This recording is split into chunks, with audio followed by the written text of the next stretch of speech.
त्यानंतर एक breaking news आहे। बीड आणि परभणी इथल्या घटनेच्या निषेधार्थ आज जालन्यामध्ये जन आक्रोश मोर्चाचं आयोजन करण्यात आलंय।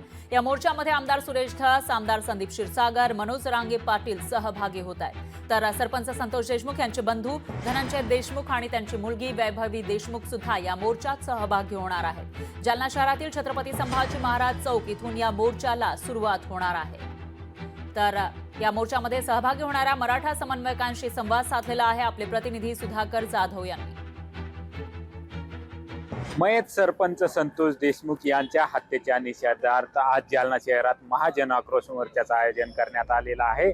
छत्रपती संभाजी महाराज चौक परिसरातून या मोर्चाला साधारणतः 11:30 वाजता सुरुवात होणार आहे आणि हा मोर्चा या ठिकाणी अंबड चौफुली भागामध्ये या मोर्चाचा समारोप होणार आहे। या ठिकाणी या मोर्चाच्या समारोपासाठी जयत अशा स्टेजची उभारणी करण्यात येत आहे।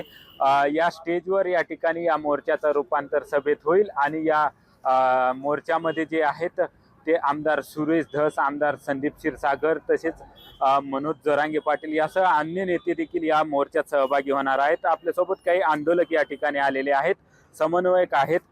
काय सांगाल, मोर्चा किती वाजता सुरुवात होईल आणि या ठिकाणी किती वाजेला या मोर्चाचा समारोप होणार आहे? मोर्चा छत्रपती संभाजी महाराज पुतळा मोतीबाग येथून 11 वाजता महाराजांना अभिवादन करून निघणार आहे। तो मोर्चा उडानपूल मार्गे पोलीस अधीक्षक कार्यालय ते जिल्हाधिकारी आणि त्यानंतर अंबड चौफुली येथे सुमारे 1:30च्या दरम्यान या ठिकाणी मोर्चा येईल आणि या मोर्चाचं रूपांतर सभेमध्ये होईल आणि या ठिकाणी शोक सभा झाल्यानंतर स्वर्गीय प्रवीणदादा देशमुख आणि सोमनाथ सूर्यवंशी यांच्या प्रतिमेला पुष्पहार अर्पण करून प्रशासनाला वैभवी दीदी देशमुख यांच्या हस्ते विविध मागण्याचे निवेदन देण्यात येणार आहे। प्रामुख्याने सुरेश अण्णा धस, संदीप क्षीरसागर, राजेंद्र कोंढरे, विजयकुमार घाडगे सगळे समाज म्हणून सगळे मान्यवर इथे उपस्थित राहणार। सुरेश धस काय निशाणा साधणार धनंजय मुंडेवर आणि सरकारवर हे देखील पाहणं तितकंच महत्त्वाचं ठरणार आहे। सुधाकर जाधव, लोकशाही मराठी, जालना।